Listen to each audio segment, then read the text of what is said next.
Welcome back, students. Today we are going to start the third chapter of class 10th mathematics, which is linear equations pair in two variables.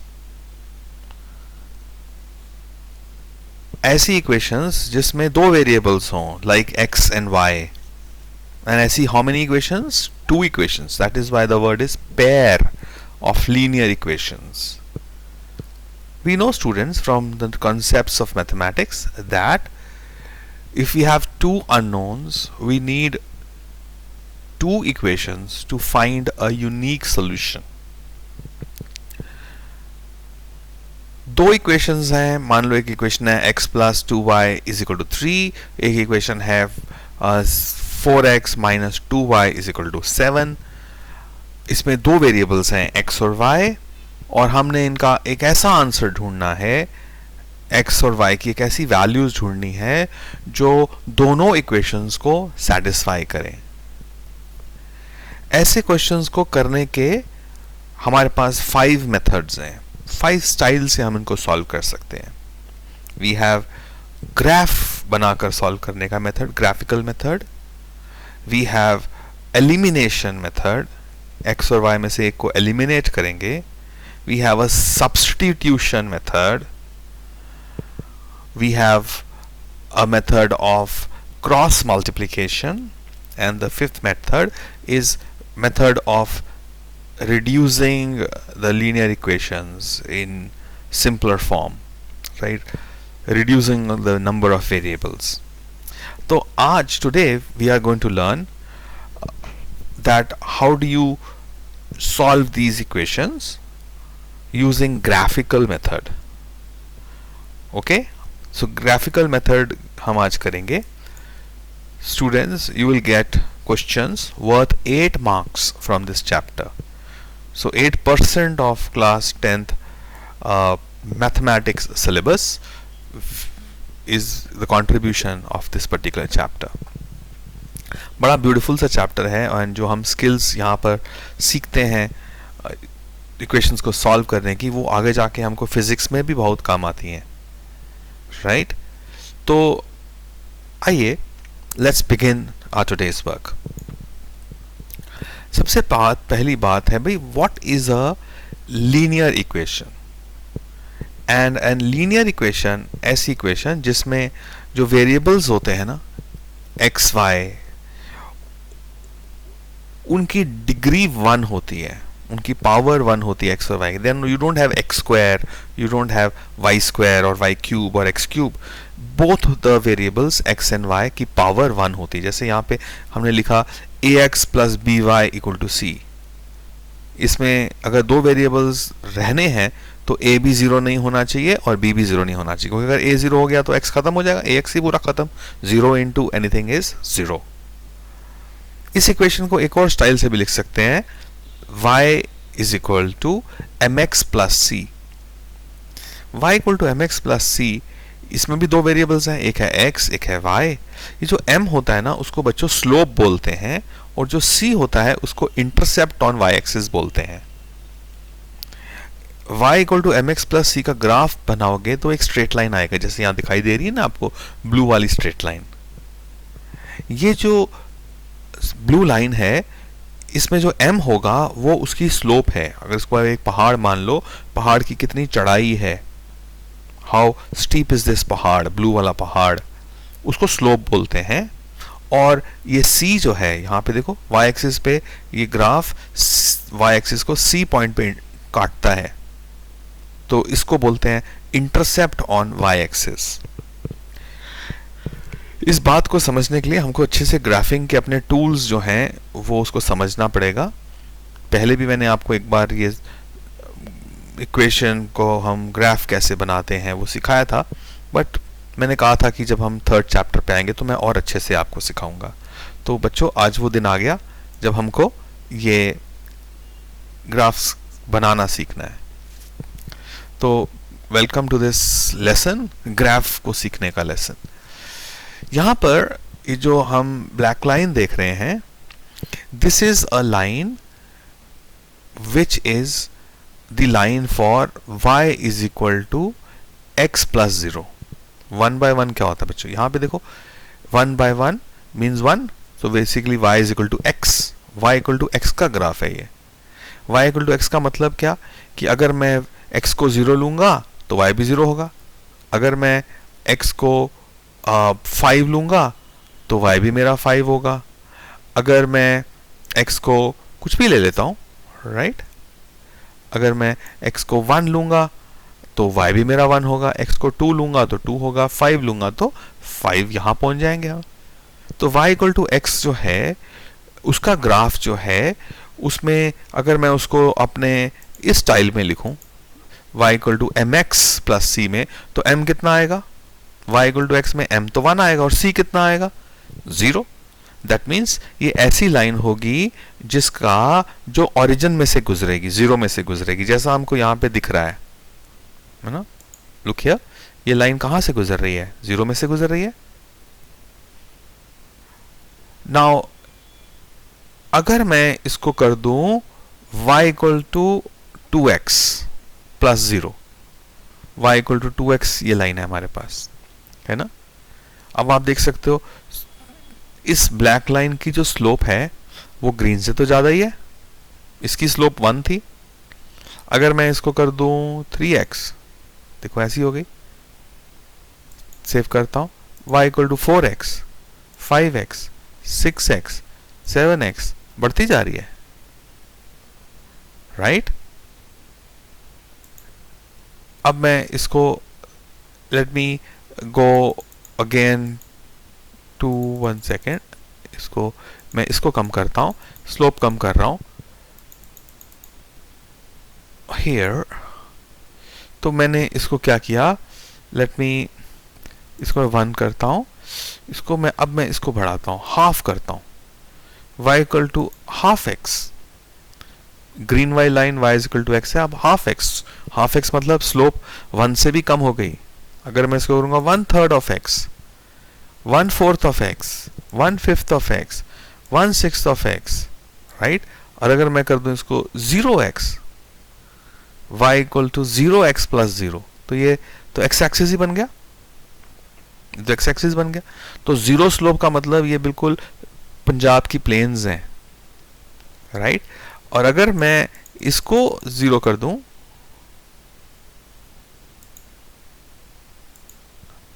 Right, okay, तो यहां पर ये तो हमारे पास आ गया 0x की line. तो हमने देखा ये जो ग्रीन लाइन है ये है y इक्वल टू x की, half x, 1/3 x, 1/5 x, 0x वो नीचे की तरफ आते हैं.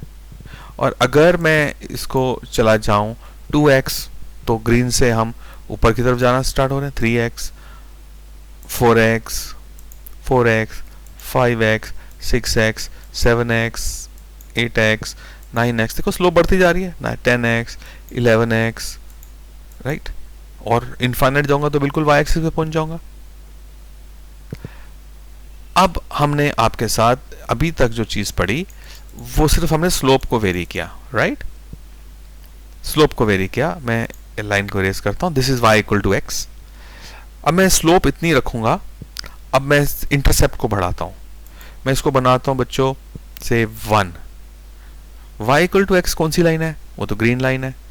अब ये 1 हो गया तो मतलब स्लोप तो अभी भी इसकी 1 ही है ना. स्लोप को मैंने 1/1 मीन्स 1. तो ये इक्वेशन क्या होगी? y is equal to x plus 1. अगर मैं इसको कर दूं x plus 2, x plus 3, x plus 4, x plus 5.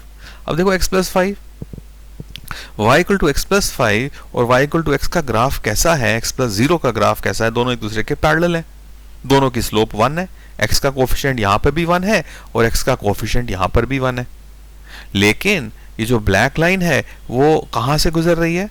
It is passing through y equal to 5, right. अगर मैं ये कोफिशिएंट्स नेगेटिव कर दूं, देखो वापस आ रहा हूं मैं, x equal to 3, intercept 3, intercept 2, intercept 1, intercept 0, intercept -1, intercept -2, -3, -4, -5, -6, ये -6. तो ये इक्वेशन क्या हो गई? y is equal to x -6. तो इसका मतलब ये लाइन जो है वो y एक्सिस को कहाँ कट करेगी? एट -6। इसकी स्लोप क्या होगी? y इक्वल टू x जैसी होगी, स्लोप 1 होगी, ये एंगल 45 डिग्रीज होगा, बीच में से जाएगी बिल्कुल, इधर भी 45, इधर वाला एंगल भी 45। तो हमने सीखा अभी तक आपके साथ कि y स्लोप के बढ़ाने से ये ग्राफ ऊपर की तरफ जाता है ना? ये ग्राफ ऐसे देखते हैं। Okay, let's make it y, ये जो डिनोमिनेटर है वो कभी भी 0 नहीं होना चाहिए, राइट? अब मैं इसको राइट अब मैं क्या करता हूं, that let me take you to वापस वहीं पर y इक्वल टू x। अब हम स्लोप रखते हैं मान लो 2x, राइट? अब ये ब्लैक लाइन हो गई मेरी y equal to x। Save कर लेता हूँ इस लाइन को मैं, y इक्वल टू 2x। अब मैं करता हूँ इंटरसेप्ट को बढ़ाता हूँ। अब मैं इंटरसेप्ट को कहाँ ले आया हूँ? क्या पॉइंट है बच्चों? ये 4। तो इक्वेशन क्या हो जाएगी? इसकी स्लोप किसके जैसी है? ब्लैक की स्लोप ग्रे के जैसी है। ग्रे लाइन क्या है? y equal to 2x। तो ये लाइन की इक्वेशन क्या हो जाएगी? y इक्वल टू 2x, और कहाँ से गुजर रही है? 4 से, तो y equal to 2x plus 4। ऐसे ही मैं अगर इसको 4 को मैं मान लो 7 करता हूँ, तो ये 2x, स्लोप 2x के जैसी है, लेकिन इंटरसेप्ट क्या है? 7। इसी तरह मैं नेगेटिव इंटरसेप्ट भी कर सकता हूँ। देखो नेगेटिव इंटरसेप्ट करता हूँ, ये नेगेटिव इंटरसेप्ट है इस समय -4। तो इक्वेशन क्या आएगी इसकी? y equal to 2x minus 4। Okay students, अब मैं सिर्फ आपको ये दो लाइन दिखा रहा हूँ। ये मेरे पास ग्रे लाइन जो है y इक्वल टू 2x की है और y equal to 2x minus 4 है। अगर मेरे को 2x माइनस 6 करना होता तो कहाँ जाता ये? यहाँ इंटरसेप्ट हो जाता -6, और स्लोप इसकी कैसी होती? ग्रे के जैसी, y equal to 2x, right? Very nice. तो हमने आपके साथ सीखा दैट अगर हम किसी भी इक्वेशन को y equal to mx plus c के स्टाइल में लिख दें, y equal to mx plus c के स्टाइल में लिख दें, तो m जो होता है, जो कांस्टेंट m है, वो उसकी स्लोप को रिप्रेजेंट करता है, और c जो है उसके इंटरसेप्ट ऑन y एक्सिस को रिप्रेजेंट करता है। ठीक है बच्चों? तो ग्राफ आया समझ आप लोग को? Very nice. तो एक बार आप बनाओगे अपने पास भी तो आपको और भी अच्छा लगेगा। अब हम आ रहे हैं सिस्टम ऑफ लीनियर इक्वेशंस पे। सो वी से a pair of linear equations, linear मतलब जिसमें x और y की पावर कितनी होनी चाहिए? 1। Very good. इन 2 वेरिएबल्स, जिसमें 2 वेरिएबल हों x और y, forms a system of simultaneous linear equation। that means दोनों equations एक साथ exist करती हैं, 2 equations x और y में। हम जानते हैं प्रिंसिपल ऑफ मैथमेटिक्स बोलता है, we know that अगर 2 unknown हो हमारे पास या 2 variables हों x और y, then we require 2 equations to find a unique solution।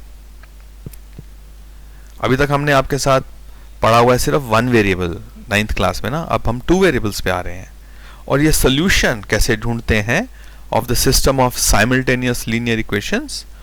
तो वो सोल्यूशन क्या होता है? ऐसा नंबर एक्स वाई, ऐसा pair x, y which satisfies both the linear equations, it is called as a solution of the system of equations। Graphical method जो हमारा M है आज का, हम उसको देख रहे हैं। हमने कहा मान लो हमारे पास 2 इक्वेशंस हैं, और ये जो 2 इक्वेशंस हैं, 2 वेरिएबल्स हैं x और y, और इनके ग्राफ अगर हम बनाएं तो हमारे पास 3 तरह की सिचुएशंस आती हैं। 3 तरह की सिचुएशंस आ सकती हैं। पहली सिचुएशन ये है कि ग्राफ 1 जो है वो हमारी ये रेड लाइन आ जाए कोई, और graph of the second equation is a blue line। एक सिचुएशन ये जहां पर ये रेड लाइन और ब्लू लाइन इंटरसेक्ट करेंगी, ये जो पॉइंट्स हैं हमारे पास, ये वाला पॉइंट इधर, यहां से हमको कुछ x मिलेगा, यहां से हमको कुछ y की वैल्यू मिलेगी, तो ये जो x और y हैं वो हम उनको बोलते हैं, जहां पे दोनों मिलते हैं, this point is the solution of both red equation as well as blue equation. Solution का मतलब जो पॉइंट है ये वाला, see if I have a point here, ये कोई पॉइंट है, ये हमारे पास पॉइंट है, now this point is a citizen of blue line and this point is also citizen of red line, तो दोनों को ही तो सेटिस्फाई करेगा ये, यही आपका आंसर होगा। कई बार ऐसा भी हो सकता है स्टूडेंट्स दैट जो हमारी इक्वेशन नंबर 1 है और हमारी इक्वेशन नंबर 2 है, दोनों का जो ग्राफ है वो एक ही लाइन आ जाए, एक ही लाइन आ रही है, मतलब दोनों ग्राफ बनाता हूं वो सेम लाइन आती है। तो ये ग्रीन लाइन के नीचे एक छुपी हुई है, मान लो रेड लाइन, एक रेड लाइन और ग्रीन लाइन दोनों एक दूसरे के ऊपर पूरा एग्जैक्टली सुपर इम्पोज कर रहे हैं। ओके, तो अब ये कहां कहां टच कर रहे होंगे, तो दैट मीन्स ये पॉइंट, ये पॉइंट, ये पॉइंट, ये सारे पॉइंट्स जो इस लाइन पे रहते हैं वो सारे के सारे पॉइंट्स जो हैं वो फर्स्ट लाइन पे भी रहते हैं और वो सेकंड लाइन पे भी रहते हैं। तो अगर ऐसा ग्राफ आ जाए हमारे पास that means we say that these are coincident lines and they have many solutions, infinite solutions. अगर ऐसा एक ही पॉइंट पे इंटरसेक्ट करे, इसको बोलते हैं intersecting at a point, there is only one solution, एक आंसर है x और y। और एक ऐसा सिचुएशन भी हो सकता है कि हम ग्राफ बनाएं x और y, दो लाइंस का, एक रेड लाइन का, एक पर्पल लाइन का, और ये ग्राफ्स जो है ऐसे पैरेलल आ जाएं एक दूसरे के, ये लाइंस पैरेलल हैं, और पैरेलल लाइंस कहाँ मिलती हैं? कभी भी नहीं मिलती हैं, पैरेलल लाइंस डोंट मीट, तभी तो पैरेलल बोलते हैं उनको। तो इसका मतलब ऐसा कोई भी पॉइंट नहीं है ऑरेंज लाइन का जो पर्पल लाइन पे भी लाई करे, पैरेलल लाइंस हैं, देयरफॉर वी से नो सॉल्यूशंस, राइट। तो यही हमारी कहानी है, ये पॉइंट हमको अच्छे से समझ आना चाहिए। अगर ग्राफ्स हमारा तीन ही तरह के ग्राफ्स हो सकते हैं, अगर ग्राफ ऐसा आया तो वन सॉल्यूशन, अगर ग्राफ एक के ऊपर एक कोइंसिडेंट लाइंस आ जाएंगी तो मेनी सॉल्यूशंस, एंड अगर ये लाइंस एक दूसरे के पैरेलल आएंगी तो इसका मतलब नो सॉल्यूशंस। तो हमको अपने क्वेश्चन को ग्राफिकल मेथड से जब सॉल्व करना है तो हमको दो लाइंस का ग्राफ बनाना है। कैसे बनाते हैं graph, that we will see in an example. और इसको जो है जब हमारे पास एक ही पॉइंट आए, एक आंसर आए, ऐसे को हम बोलते हैं consistent system of equations. Consistent मतलब a system of two linear equations in two variables are said to be consistent if it has at least one solution, at least one, कम से कम एक तो आंसर होना चाहिए, आंसर कम से कम एक, यहाँ पे एक आंसर है और यहाँ पर कई आंसर हैं। तो ग्राफ सिचुएशन 1 एंड सिचुएशन 2 इस तरह के अगर ग्राफ्स आए हमारे तो वो दोनों को हम बोलते हैं consistent system of equations. And अगर ऐसा आ जाए, दो पैरेलल लाइंस आ जाए, तो इसका तो कोई आंसर आएगा ही नहीं। जब ऐसा हो जाए तो opposite of consistent is called inconsistent system of equations. That is a system of two linear equations in two variables is said to be inconsistent if it has no solution, and this is graphically represented by a pair of parallel lines as shown in case 3. Students, मैं आपको समझा रहा हूं but eventually आपको लिखना भी है ना अपनी कॉपीज में। तो जो जो चीज़ें मैंने अपने बोर्ड पे लिखी हुई हैं यहाँ पर आप पॉज भी कर सकते हैं और ये नोट्स बनाने हैं आपको, ऐसा इसको आपको नोट करना है। एक बार पूरा पेज दिखाता हूँ मैं आपको, let me show you the entire page. या ऐसा पेज बनाया है मैंने, तो आप अपने वीडियो को पॉज कर सकते हैं और उसके बाद इसको अपनी कॉपी में नोट कर सकते हैं। ओके, ऑल्दो ये कोई पूछता नहीं है बट फिर भी हमारे को नोट्स तो अपने कंप्लीट करने हैं ना, राइट। नाउ हियर तो हमने समझ लिया आपके साथ तीन तरह की ग्राफ्स हमारे आ सकते हैं। फर्स्ट और सेकंड केस में इसको बोलते हैं कंसिस्टेंट पेयर ऑफ इक्वेशंस, और थर्ड तरह का ग्राफ आए, पैरेलल लाइंस आए, we call them as inconsistent equations. बच्चों, एक और स्किल हमको चाहिए इस चैप्टर को के ये फर्स्ट पार्ट को करने में, वो है कि वर्ड्स को कन्वर्ट करना इनटू इक्वेशंस, वर्ड प्रॉब्लम्स अगर आ जाए। मैं आपके बुक से ले रहा हूं ये क्वेश्चन, एग्जाम्पल नंबर 1, और हेडिंग हम अपनी कॉपी में लिखेंगे building equations from statements. Example number 1, example को देखते हैं। एग्जाम्पल बोलता है अखिला, लड़की है कोई, वेंट टू अ फेयर मतलब मेला, where the number of times she played hoopla. Hoopla क्या होता है? अब मेले में गए होंगे ना, आपने देखा होगा वहां पे एक रिंग होता है और सामने टेबल के ऊपर कई सारी चीजें रखी होती हैं, साबुन और रूह अफ़ज़ा की बोतल और कोल्ड ड्रिंक की बोतल और कई सारी चीजें, और आपको एक पोल होता है, पोल के पीछे से आप रिंग फेंकते हो। अगर आपका रिंग जो है वो आपकी रूह अफ़ज़ा की बोतल पे गिर गया, फंस गया कि रूह अफ़ज़ा की बोतल उस रिंग के अंदर, तो वो बोतल आपकी हुई, आपको गिफ्ट में मिलेगी वो। अगर आपका साबुन के ऊपर गिरा तो साबुन आपका हो गया, तो उसको बोलते हैं हुपला, हुपला। ओके, तो हुपला। तो ये क्या करते हैं, अब हम मेले में जाते हैं, करते क्या है, हम यहाँ तो झूले लेते हैं, वहां पे, यहाँ वहां पे ऐसे गेम्स खेलते हैं, कोई गोलियां भी चलाते हैं लोग, बलून फोड़ने वाली, लेकिन ये क्वेश्चन है हुपला वाला। सो अखिला मेले में गई और उसने क्या बताया कि वो she played hoopla is half the number of rides, झूले, she had on the giant wheel. तो एक बड़ा सा जो व्हील घूमता है ऊपर नीचे आने वाला झूला, तो अगर उसने राइड्स 2 बार की तो 2 का आधा हुपला कितनी बार किया? 1 बार। अगर राइड्स उसने 4 बार की तो हुपला कितनी बार खेला उसने? 2 बार। यही बोला है that the number of times she played hoopla is half of the number of rides she had on a giant wheel. आगे क्वेश्चन को पढ़ते हैं पहले। If the ride cost ₹3 and the hoopla game cost ₹4, तो झूले वाला बोलता है 3 रुपए लूंगा एक बार झूला देने के, और हुपला वाला बोलता है कि मैं 4 रुपीज लूंगा आपको मैं रिंग के साथ खेलने के। क्वेश्चन क्या है? टू फाइंड क्या करना है? Find the number of each she played if in all she spends ₹20। तो घर से उसको मम्मी पापा ने 20 रुपीज दिए थे, जब मेला घूमा उसने सारे 20 रुपए खर्च कर दिए। अब हमको ये बताना है उसने कितनी बार झूले लिए और कितनी बार उसने हुपला खेला, है ना? क्वेश्चन समझ आया सब बच्चों को? आओ देखते हैं इसको सॉल्व कैसे करते हैं। क्वेश्चन को बच्चों हमेशा 2 बार पढ़ना चाहिए, थोड़ा अंडरलाइन करना चाहिए, जैसे मैंने अंडरलाइन किया। तो हमारे पास हम क्या स्टार्ट करते हैं, ढूंढना क्या है हमको? Find the number of each she played. तो हमको पता नहीं हुपला कितनी बार किया और राइड्स कितनी बार किया, तो हम बोलते हैं लेट, अज्यूम करते हैं let x is equal to number of rides Akhila had. तो हमने x को बोल दिया राइड्स, झूले कितनी बार अखिला ने लिए, and y is equal to number of times she plays hoopla.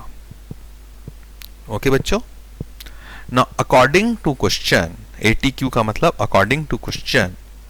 Question का फर्स्ट पार्ट देखो, कंडीशन नंबर 1, 2 इक्वेशंस बनानी है, 2 अननोन है ना, तो हमको 2 इक्वेशंस बनानी है। यहां पर हम ग्रीन वाले को देखते हो, कंडीशन नंबर 1 को। कंडीशन बोलती है अखिला ने played hoopla is half the number of rides. Rides कितनी है बच्चों? x। हुपला कितने हैं? y। तो अकॉर्डिंग टू क्वेश्चन हुपला कितना है? हाफ है। So that means y is equal to half of x। y है hoopla, hoopla is half of rides, तो y is equal to half of x, और x क्या है? Number of rides Akhila had. ठीक है बच्चों, पहली कंडीशन आ गई हमारी। क्रॉस मल्टीप्लाई कर सकते हैं इसको, I can say 2y is equal to x, और हम इसको लिख सकते हैं 2y को उधर ले जाओ तो, और x minus 2y is equal to 0। ये आ गई हमारे पास इक्वेशन नंबर 1। तो एक लीनियर इक्वेशन आ गई हमारे पास इन 2 वेरिएबल्स, और कौन कौन है वेरिएबल? x and y। अब हम दूसरी कंडीशन देखते हैं, खर्चे की कंडीशन। कंडीशन नंबर 2, राइड की कॉस्ट है 3 रुपया, हुपला की कॉस्ट है 4 रुपया, और टोटल खर्चा किया उसने कितना? 20 रुपीज। अब सोचो अगर अखिला ने x बार झूला लिया, झूले का एक झूले की कॉस्ट क्या है बच्चों? 3 रुपीज। 2 बार झूलेगी तो कितना खर्चा आएगा? 3 इंटू 2। 3 बार लेगी तो 3 इंटू 3। x बार लेगी तो 3 इंटू एक्स। ठीक है। और हुपला कितने का है? 4 रुपीज का। एक बार खेलेगी तो 4 रुपीज। 2 बार खेलेगी तो 4 इंटू 2 8 रुपीज। 3 बार खेलेगी तो 4 इंटू 3 12 रुपीज। लेकिन हमको पता नहीं है ना कितनी बार खेला उसने, हमने तो लिखा है y। y is the number of time she plays hoopla. एक बार खेलने के 4 रुपए लगते हैं, y टाइम्स खेलने के कितने लगेंगे? 4 इंटू y, 4y। तो हमारे पास ये दूसरी कंडीशन आ रही है 3 into x plus 4 into Y.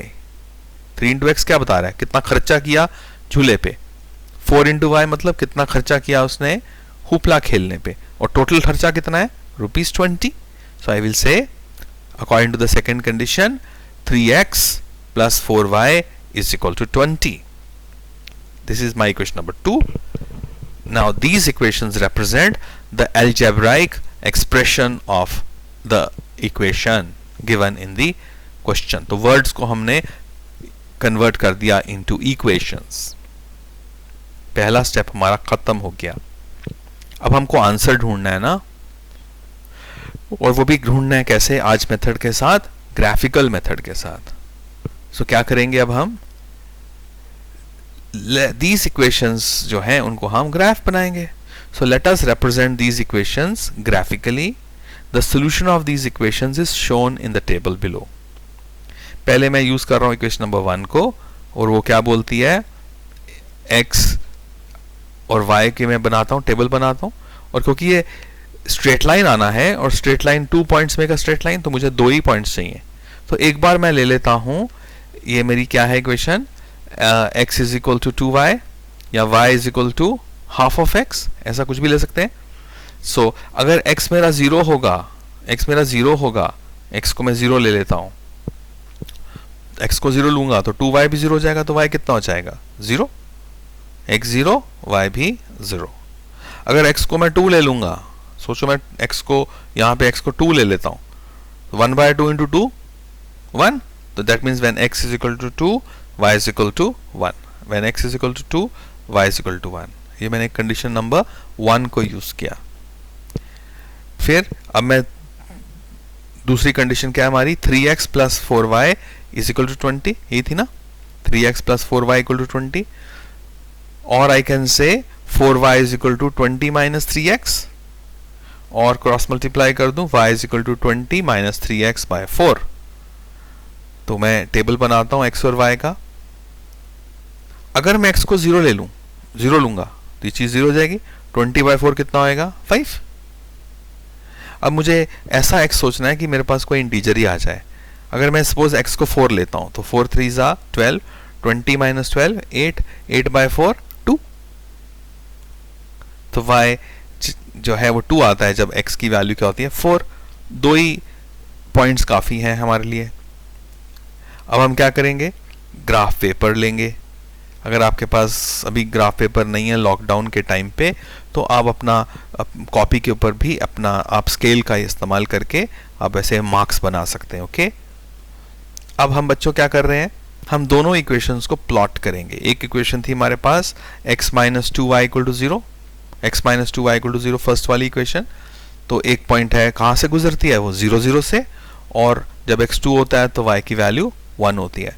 तो हमने बनाया यहाँ पे भाई, एक तो 0 0 से गुजर रही है, और जब x 2 होता है तो y की वैल्यू 1 होती है। ये 2 पॉइंट्स है ना। अब हम स्केल लेंगे और इसको एक लंबी लाइन खींच देंगे, और ये लाइन किसकी है? x minus 2y is equal to 0। ठीक है बच्चों। अब हम क्या करेंगे? ये वाला जो पॉइंट है 0 5 4 2, जब x 0 y 5, जब x 4 y की वैल्यू 2। सेकेंड इक्वेशन बनाने के लिए जब x 4 y is 2, राइट, जब x है हमारा 0 तो y is 5। ये रहा पॉइंट। ये पॉइंट और ये पॉइंट को स्केल पे रखो और एक्सटेंड कर दो, लंबा खींच दो। हम देख रहे हैं कि ये इंटरसेक्ट करेगी इस पॉइंट पर। ग्रीन लाइन और ब्लू लाइन इस पॉइंट पे इंटरसेक्ट कर रही है, और ग्राफ से हम देखते हैं पॉइंट कौन सा है। x is equal to 4 and y is equal to 2। यही है उसका कोऑर्डिनेट्स। पॉइंट डी के कोऑर्डिनेट्स हैं 4, 2. x कितना आया 4, y कितना आया 2. सो हम बोलते हैं लाइन ए बी, ये जो हमारे पॉइंट्स हैं ये 0 0 a b, line A B represents equation 1 and line CD represents equation number 2, and we see that these two lines intersect at point D जिसके coordinates हैं 4, 2. This implies that the value of x is equal to 4 and the value of y is equal to 2. x क्या था rights, तो इसका मतलब अखिला ने झूला कितनी बार लिया 4 टाइम्स एंड हुपला कितनी बार खेला 2 टाइम्स, है ना. हो गया ना सच कि हुपला कितना है, आधा है किसका राइट्स का. 4 का आधा कितना होता है 2. अब इसको आप वेरीफाई भी कर सकते हो कि अगर मान लो उसने 4 बार झूले लिए, हर झूला 3 रुपए का है, तो 4 इंटू 3 12 रुपीज, और हुपला 4 रुपए का है, 2 बार खेला होगा उसने, 2 into rupees 4 rupees 8, 12 rupees plus 8 rupees कितना हो गया रुपीज 20. वेरीफाई हो गया हमारा, हमने अपना आंसर ढूंढ लिया, सच ढूंढ लिया. ग्राफ के मेथड के साथ हमने सच ढूंढा है, इसलिए इस मेथड को हम बोलते हैं solving the pair of linear equations in 2 variables by using graphs. ठीक है बच्चों, समझ आया आपको? तो आज हम यहीं पे रोक लेते हैं. ग्राफिकल मेथड पे मैं एक दिन और स्पेंड करूंगा आपके साथ. So see you then. Bye bye for today. Signing off. This is Manish Gulati on behalf of Happy Model Higher Secondary School at Udhampur. If you like this lesson, please do like in the YouTube channel. Press the like button and also press the subscribe button so that you get notifications whenever I upload similar kind of videos for your complete education during this period of lockdown in our country. God bless you, bless your family. आप खुश रहें, healthy रहें और सीखते भी रहें. Bye bye to you.